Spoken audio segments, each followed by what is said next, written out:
E quem quiser conhecer vocês lá em Santo André. Vocês podiam ir lá um dia. Sim, sem anunciar, porque senão não cabe lá. Vai do nada, assim, pra gente ter um tempo lá legal. Mas chega com o violão nas costas lá. Não, nem precisa pra tocar, ué. Por vocês verem lá, vai sem avisar pra você ver que é verdade. Assim, pra eu não me preparar pra vocês chegarem lá. Dá uma maquiada, né? Fala só um pouco antes do não sei se já Não, tá realmente. tranquilo o tempo. Queria falar sobre o JV. Cara, JV... Mancada, você ia apanhar dos caras, mano. Não, eu sempre falo. Então, o JV na estrada, o JV à base. O JV é um acampamento já de 55 anos no Brasil e brasileiro, por isso que eu sou muito apegado a essa ideia. Tinha acampamentos no Brasil? Tinha, mas eram americanos, né? Naquela época, os brasileiros não podiam nem pregar. Só os americanos podiam pregar. Isso é muito interessante, né? E aí o Jaziel Botelho, que é pai do Marcos... Quando se fala de ter acampamento fixo. É, um lugar. De ter uma chácara. Uma chácara. Porque as igrejas tinham tipo. os seus espaços, mas acampamentos mesmo. Mocidade para Cristo, Palavra da Vida, Jovens da Verdade, aquele lá que faz o Livres lá, que o Douglas faz. Vocês já foram lá um monte de vezes. Aquele grandão, Árvore da Vida. Tá. Esses daí não existiam ainda, vamos dizer assim. Então o JV vem, tem um lugar aqui em Arujá, e aí começa a ter vários braços. Uma faculdade de teologia, tive a honra de ficar lá algum tempo, trabalhando, né? Não estudei lá, mas estudei uma pós, né? Mas eu mais trabalhei lá. E o JV, que a gente chama de JV, acabou surgindo um ministério chamado JV na Estrada, que por enquanto não se reinventou. JV que significa? Jovens da Verdade. Jovens da Verdade. Teve grandes eventos lá, como Rock no Vale, Nossa Música Brasileira, coisa muito boa. Mas tinha o JV na Estrada, que era essa ideia de ir até as igrejas. Já que as igrejas não conseguiam deslocar por causa de custo, a gente ia. Então, o Marcos, com o MV e o Saulo, começaram esse ministério em 2003. Eu sou da outra leva, né? Eu cheguei um pouquinho mais tarde. E foi uma bênção, cara. A gente chegou a fazer 100 acampamentos por ano. Então, era uma coisa assim, esse cara, mas o ano tem 50, né? Semana é assim, porque a gente fazia mais de um, né? Óbvio. Passavam por várias denominações diferentes? Me ajudou muito nessas reflexões. Todas as denominações. Então, eu já fui, assim, menonita. Eu já fui em um acampamento menonita que o culto era em alemão. Então, para você ter uma ideia. E já fui num assim, quadrangular, graças a Deus, a gente teve um bom... Quadrangular é muito grande, mas muitas igrejas quadrangular, Assembleia de Deus, Presbiteriano, Batista, Metodista, e vai. Então, isso cooperou muito, porque eu nasci, não é para um JV, mas eu nasci na comunidade, lá do Azaf, aquele movimento, mesmo lá em Rio Preto, tem até hoje lá, os irmãos da comunidade lá, chama Comunidade Missionária. Aí meu pai, presbiteriano e tal, mas eu sempre tive esse DNA comunitário e tal. E o JV na Estrada, me ajudou, porque não dava para pregar teologia, entre aspas. Aí, como é que era na prática a questão de uma outra igreja convidar o pessoal do JV na Estrada para ministrar? Vocês faziam um período lá? Vocês iam para fazer uma sessão? Ou vocês iam para fazer tudo? Como é que era? Tudo, cara. Geralmente era tudo. Tudo, velho. A gente acabou... O acampamento inteiro vocês ficavam? O acampamento inteiro. Todas as atividades de recreação. Essas musiquinhas que às vezes tocam nas igrejas de ginastiquinha. Eira, cada um na sua cadeira. Isso aí tudo a gente lá que inventou, tal. Recreação, porque o que matou o JV no sentido positivo? Os mesmos caras que pregavam eram os caras que faziam a recreação à tarde. Conduziam a recreação. Isso aí trazia a galera para o púlpito. E aí a gente começou a se desenvolver na parte mais artística, que é a parte dos palhaços, que não é o palhaço lá, senta, puxa da cadeira. É o palhaço que tinha uma mensagem. Então, a gente ia com 3 caras, é sempre uma equipe de 3, ou mulheres, depende da equipe. A gente ia, cuidava dessa parte artística, fazia apresentações, pregava e cuidava da recreação, fazia palquinho na hora do almoço, então, dava recado do coração. Então, tinham várias equipes de 3 rodando simultaneamente. A gente chegou a ter 27 missionários rodando. Uou! Então, a gente conseguia fazer 6 acampamentos no mesmo feriado. Porque feriado que bombava, né? E pregava também. Então, era tudo isso com a pregação. O Marcos, que você até falou, o Botelho, ele foi um dos caras mais criativos, na minha opinião, do seu tempo. Assim. O cara começou a fazer pregação do Orkut. As igrejas falavam que não podia ter. E ele era muito, assim, um cara muito inteligente, vamos dizer assim, muito sarcástico e tal. E ele começou a desenvolver muito nessa área mais criativa. Então, atraiu para dentro do ministério caras criativos. Ele sempre foi criativo, né, cara? Sempre. As colagens dele, muito maneiro. Sempre Esses dias ele ressuscitou a colagem lá, né? Acho que é colagem que ele fazia. Porque algumas colagens o YouTube derrubou por causa das músicas que ele usava. É. Então ele fez colagem. Ele fez do Acorda Pedrinho agora. Ah, ele fez? Eu não vi. Fez no Insta, né? Eu tô meio. Ele falando sobre os discípulos, aí estavam dormindo, aí foi inevitável. A gente Jesus, tinha Acorda Pedrinho. A gente tinha um quadro lá chamado Cara ou Coroa, que foi simples para agora, mas falar 15 anos atrás foi terrível. Porque a gente pegava uma música do mundo e tocava uma respostas com uma música da igreja. Por exemplo, eu lembro quando explodiu aquela música do NX0, cedo ou tarde, a gente vai... Aí a gente fez uma narrativa com Pedro, como se fosse... Esse quadro chamava A Música que o Profeta Cantou. Só que a gente pegava uma música do mundo, cara, para falar que o profeta cantou. Então, assim... Nossa, devia... Hoje, o cara acorda Pedrinho no culto lá, mas... antes... Na ceia. Antes era difícil, velho. Então, a gente tinha que lutar contra isso. E palhaço era uma coisa do inferno. Então, com o Paulinho Palhaço... Vocês já viram o Paulinho Palhaço? Vale muito a pena ver o Paulinho Palhaço.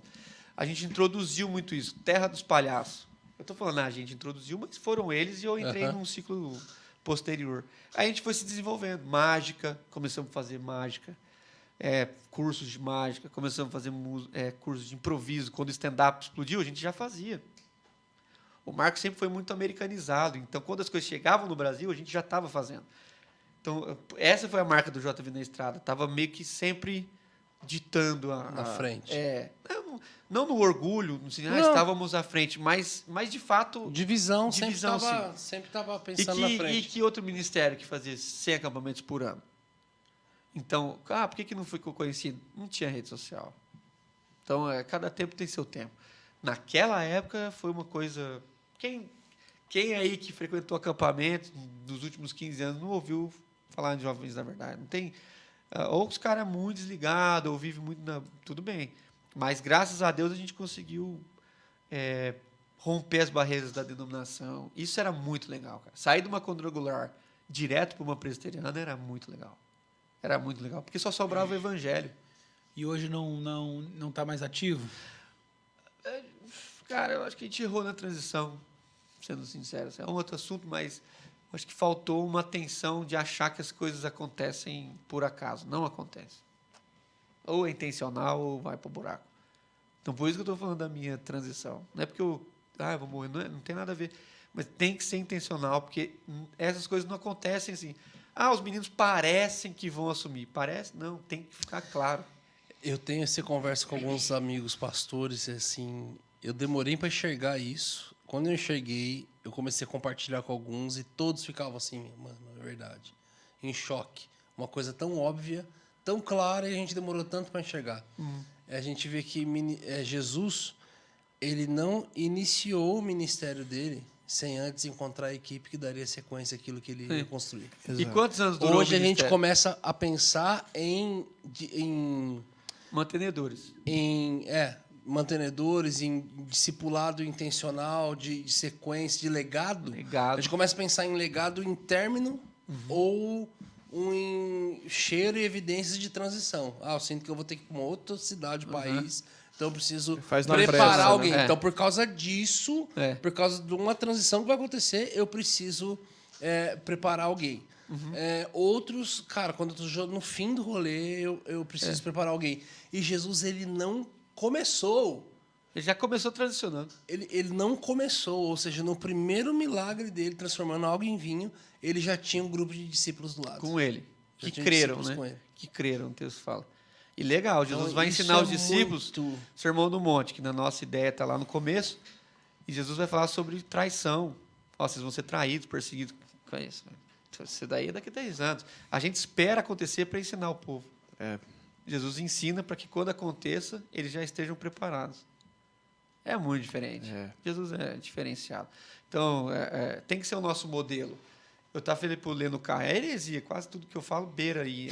Mas, assim, eu não tenho essa crise, não sou teólogo. Então, assim, Jesus teve um ministério de 3 anos, e na minha cabeça, é porque se fosse 5, ele já não transicionava. Os caras já ficavam dependentes dele. Então, quando os caras começaram a se apegar muito nele, ele morreu. Pra não ter cordão, você vai... Ué. Não, a gente até fala. Foi muito massa. Foi muito massa. Eu esqueci o ano. Que ano que foi o burnout do Lê lá? Você lembra? Nossa, foi 15, 16.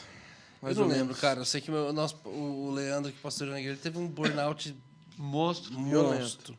E aí, tipo assim... Transicionei. E ele é muito louco, né? Aí ele já queria... Ele chegou na liderança, assim, da igreja, do presbitério, e falou assim, mano, eu vou pregar contra isso. Todos os negócios que ele fundamentou a igreja antes, ele tava muito louco. A gente falou, mano, sai fora daqui. Casa a tua família, vai embora para algum canto, vai se encontrar Jesus. A hora que você se encontrar ele de novo, você volta. E aí ele ficou 5, 6 meses fora. Voltou crente de novo. Voltou queimando, voltou descansado e tal. Aí foi muito louco. E aí, depois desse tempo, todo mundo respeitou. Aí foi a primeira reunião com os pastores, eu na equipe de pastores. Foi muito legal, assim, que aí ele já chegou assim e falou, gente, aí como é que foi esse tempo? E aí um já quis, olha, deu certo, foi bom, não sei o que lá. A galera começou a ficar... eu não lembro quem foi meio polido, assim, por zelo com ele mesmo. Aí eu já levantei a mão e falei assim... Melhor impossível. Posso estabelecer o ritmo nessa reunião aqui? Os caras, pode. Falei, Lê, foi uma droga, bicho. Não foi essa palavra que eu falei. Então, foi uma merda isso aqui. Foi uma droga. Eu falei assim, vamos... Por quê que foi? Vamos lá. Por quê? Porque o primeiro ponto é o seguinte... toda a ausência de Jesus denuncia uma imaturidade da equipe dele na volta dele. Assim, uma figura de liderança muito importante numa equipe. Vamos lá. Uma vez ele volta, os caras acham que ele é um fantasma. Outra vez ele volta, os caras estão dormindo. Outra vez ele volta, os caras estão apavorados com o tamanho das ondas. Outra vez ele volta, os caras estão conseguindo expulsar um demônio. Tipo assim, cara, cada ausência dele... a volta dele mostra um tipo de imaturidade que existia em sua equipe. Foi tua primeira ausência nesse nível, não espere que você encontre uma equipe muito madura. Pronto. Aí, galera, nossa, é verdade, foi uma droga. Esse aqui quase se matamos. Começou todo mundo a abrir tudo, confessar tudo. Foi muito legal, porque a partir dali, ele começou a ter mais ausências intencionais. Tá vendo? Ele começou a ser muito intencional. Aí ele super bem falava, gente... Tô vazando, não sei quando eu volto. Então fica o recado pros irmãos da minha igreja que acham ruim que eu saio. Aí, daqui a pouco... É intencional, cara. Daqui a pouco eu falava, gente, vou com a minha família ali pra um lugar. Demorava 2, 3 meses pra voltar. E aí tipo assim... E aí foi ficando tão legal a liderança da igreja... Melhorou. Que foi ficando um tempo... Chegou num ponto que toda a ausência dele melhorava e crescia mais. Todo mundo assumia mais... que foi intencional. Ao ponto de chegar o momento de realmente enxergar que... É melhor ele sair. Que ele podia estar realmente ele em outro lugar. Joe Stott lá. Chegou num ponto massa. Vai fazer o que Jesus mandou fazer. Mas se ele morre de primeira lá, no burnout ia ser ruim. Muito. Ia dar uma treta, irmão. Então, tá vendo? A gente tem que adoecer para começar. Eu não conheço o irmão, não é uma crítica, não. Mas fico... Aí, Lê, falando os exemplos... É uma crítica, mas ele tá todo errado. Não, os exemplos dos nossos irmãos têm que inspirar a gente. Sim. Exato. Então, com certeza. Não era para ser assim, mas já que foi, deu certo. Mas pastores, quantos outros deram errado? Espera da treta. Não, mas a mensagem dele da volta é porque, infelizmente, não tem... Não sei porquê, não tem tema. Filmaram. Não tem filmado, tem na internet. Ele não colocou título naquela mensagem, não lembro, só tá com a data, vou pedir para ele. Cara, assim, impressionante a quantidade de pastores que vieram atrás dele, assim, desesperados, assim, que ele abriu para a igreja o que estava acontecendo, o que tinha acontecido e como é que ele estava agora. Nossa. É porque assim, foi sensível, né? Então, Jesus suou sangue na frente dos discípulos. Então, você vê um Jesus que, no mundo da transfiguração, ele leva os caras na maior alegria e na maior tristeza. Então, a gente está criando um grupo que não é um grupo de discípulos, é um grupo de fã. Só assiste as nossas alegrias. Tem que ter gente vendo as nossas tristezas, cara.